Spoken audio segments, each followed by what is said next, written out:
They say you never forget your first love. But in Deborah's case, it wasn't the boy she missed. It was the way she felt when he looked at her like she was the only sun in his sky.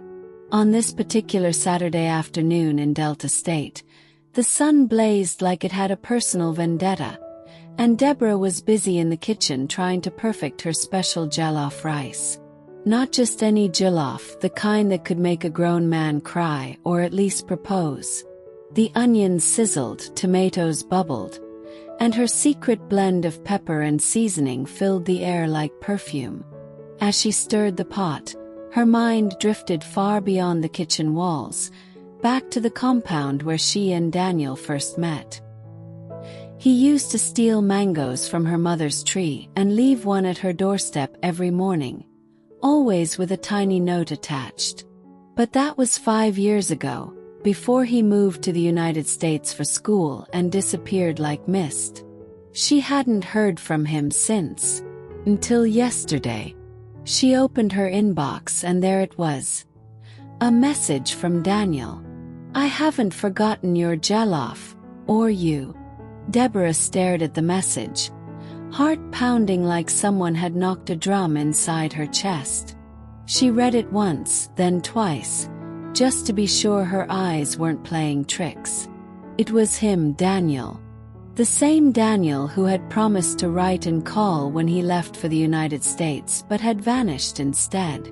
She had long buried his memory, or so she thought, under layers of time, disappointment, and pepper soup. The smell of burnt rice brought her back to reality. She rushed to lift the pot, but the damage was done.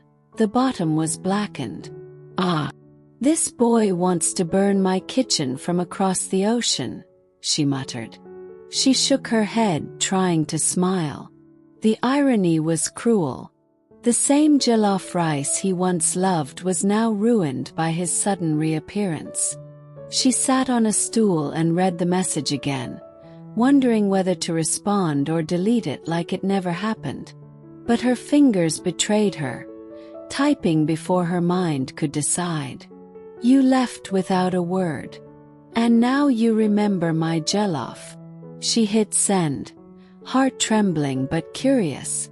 His reply came within minutes. "I didn't forget you. Life just happened. Can we talk?" Deborah didn't know whether to laugh or cry. Life happened. What a convenient excuse. She remembered how he used to sit with her while she cooked, always insisting on adding more pepper than necessary. "Spice is life," he'd joke, his grin wide and boyish. Their shared love for food, music, and quiet evening walks had made their bond feel unbreakable, until it broke.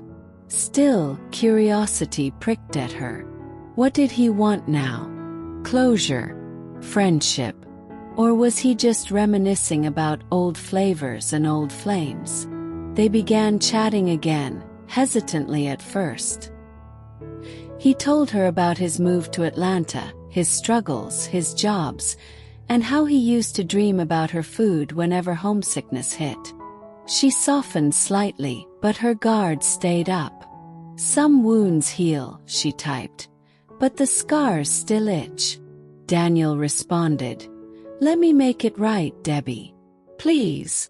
2 weeks passed, and their chats became more frequent.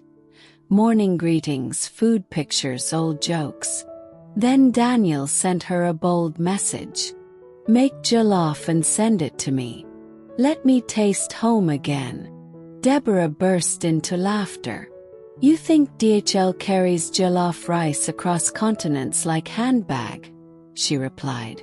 "Package it well," he insisted. "I'll pay for shipping. I just want to taste something real again." The idea was crazy, but something about it excited her. She visited her favorite food market, selecting fresh tomatoes, Scotch bonnet peppers, and smoked fish. She cooked with her heart, adding her best ingredients and wrapping it carefully.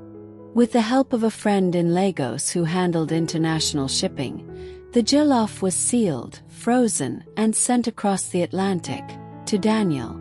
As she handed over the package, Deborah whispered to herself, "This is mad, but love has done worse." 5 days later, her phone buzzed. It arrived. Daniel sent a video. He opened the container slowly, steam rising as he microwaved the jollof. When he took the first spoonful, his eyes closed and he whispered, "Deborah, you've taken me home." The comment section under the video exploded with friends and followers asking for her recipe. Some called her the jollof queen of Nigeria. Deborah watched the video a dozen times, her chest warm with pride and confusion. Could food really bridge this much distance? Could a memory wrapped in rice and spice bring two hearts back into sync? Later that evening, Daniel called her on video. "That was the best thing I've eaten in years," he said. "You didn't just send food. You sent love."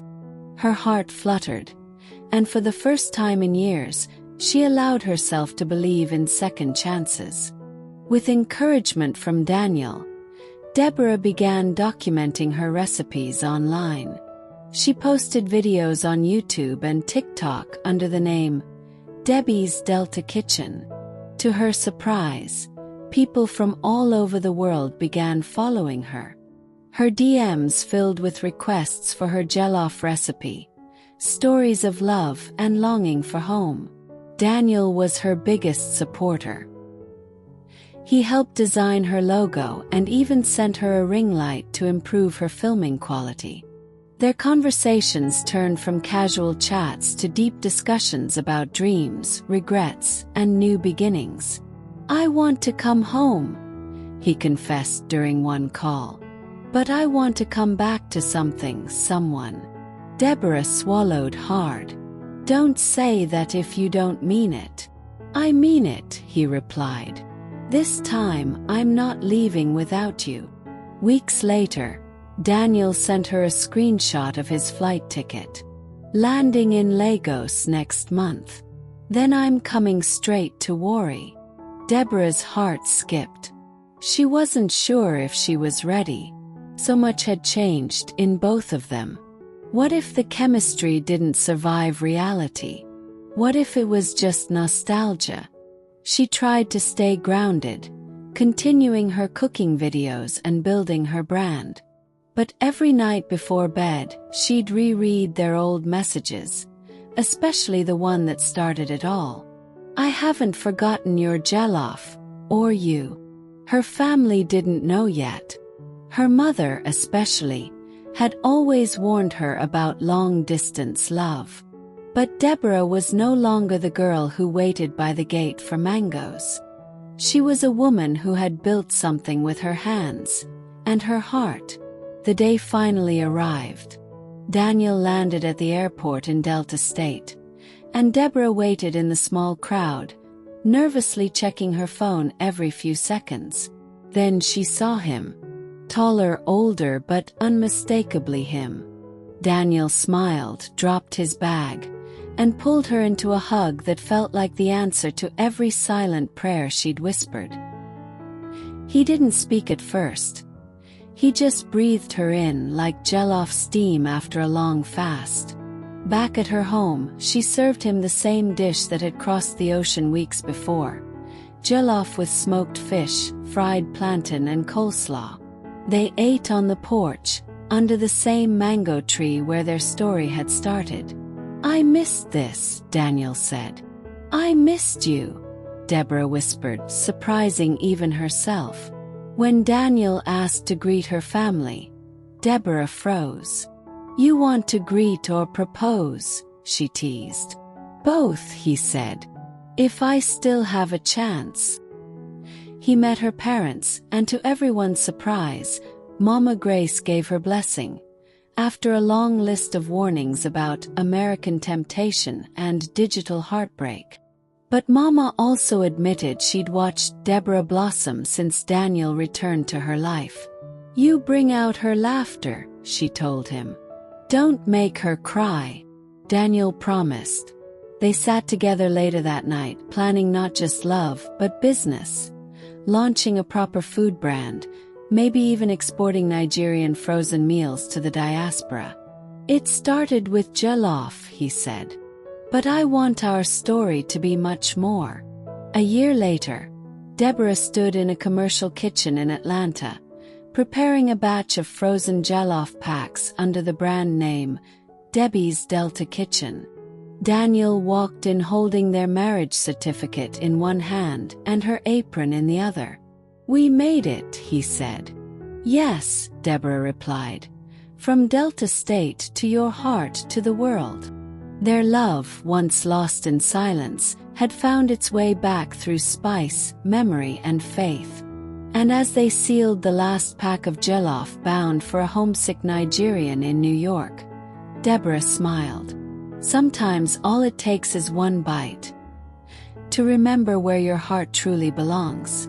My lovely viewers and supporters, if you enjoyed this tale, don't forget to like, share, and subscribe for more chilling African folktales every week. See you next time.